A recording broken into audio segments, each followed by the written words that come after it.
head to Africa. At least 14 civilians have been killed, reportedly while trying to flee the besieged city of El-Fasher in Sudan's Darfur region.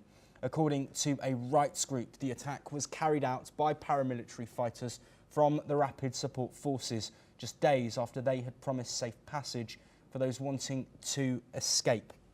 The emergency lawyers group said dozens were also injured and an unknown number detained. The victims were attempting to flee escalating fighting in the region where the RSF has been battling the Sudanese army for over 2 years. The RSF has maintained a siege on El-Fasher since May, but has failed to take control. The United Nations continues to warn that around 1 million people remain trapped in and around the city without aid or basic services amid an alarming humanitarian crisis.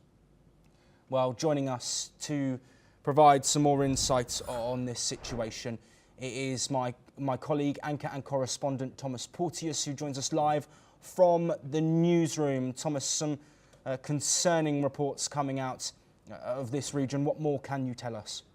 Yes, Joshua, concerning indeed. This isn't the first time this has happened, especially from the city of El-Fasher, which is in the North Darfur region. Obviously, these 14 civilians who have been killed trying to flee that city. This has happened in the past months as well. As you've said, the UN has called this the world's worst humanitarian crisis, which is going on in Sudan. This whole crisis has displaced about 13 million people. And what's also very difficult to discuss when coming out of this region in particular is that electricity and reporting is scarce.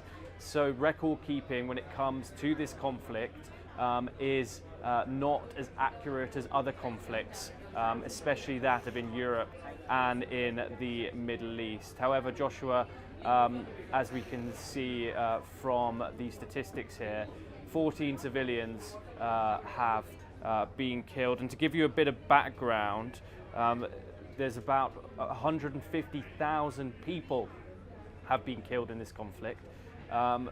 This triples that of other conflicts, including the Gaza crisis. 150,000 people, with widespread reports of sexual violence occurring on a regular basis here. Also an ongoing health crisis, the collapse of hospitals. We do get certain reports from these humanitarian organizations which are still operating in the region, who bring us most of these reports, including Doctors Without Borders, MSF, and so on. The two people who are fighting, the RSF and the SAF, have been fighting for around 2 years now. But as we say, it's a terrible, terrible crisis that is going on in Sudan and is often reported. However, here on NewsX World, we will bring all the updates that we can in navigating this very complicated, very hard to source crisis. Absolutely, Thomas. Thank you for your insight. Just echoing your message there. Of course, we will continue to bring you all of the updates on the situation in Sudan.